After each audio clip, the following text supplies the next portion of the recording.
Well, Wednesdays here on the show, we like to put the spotlight on the farm women's group Common Ground. Common Ground is a group of farm women who want to be a resource for consumers who want to know more about how their food is grown. In this segment, we take a closer look at why landowners use prescribed burns and why they are beneficial. Maybe you've been in some rural areas and noticed producers, landowners doing some prescribed burns. We're going to learn more about that. Joining me now is Ruth Ready with CommonGround. And Ruth, it's good to see you today. Good to see you too, John. Thanks. Tell us about these prescribed burns. Well, as you know, most of Nebraska is a prairie.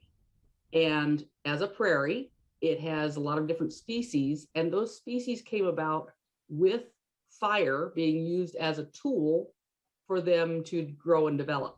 And when we look at range and pasture management for any sort of grazing livestock, sometimes we are able to use prescribed burns. And what a prescribed burn is that people who understand how things burn, what species they're trying to make sure is benefiting from the burn, they take into account weather, all sorts of things like that. They will go ahead and burn a grassland. And this usually is fed from any sort of plant residue that's left from the previous year. And it's closely monitored, watched continuously, and it keeps invasive species from coming in. One of our main invasive species that we have in grasslands, especially in Nebraska and then on south into Kansas, is the cedar tree. And the cedar tree is a great windbreak tree. It's thrives in our environment, but if it gets into grasslands, then it chokes out any of the grass that might be utilized by grazing livestock.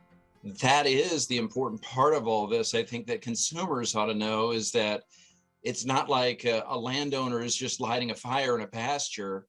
Absolutely There not. is a lot of management going on. It's very, very carefully done. Yes, and in the news recently, we've had some fires, and especially out in the Elwood area. I'm sure people have heard about that one.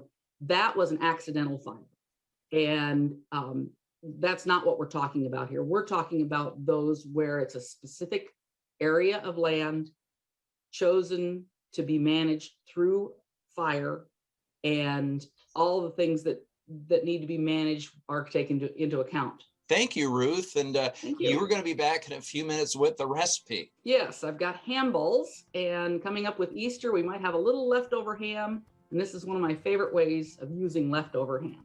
Very good. Okay, we'll see you in a few minutes.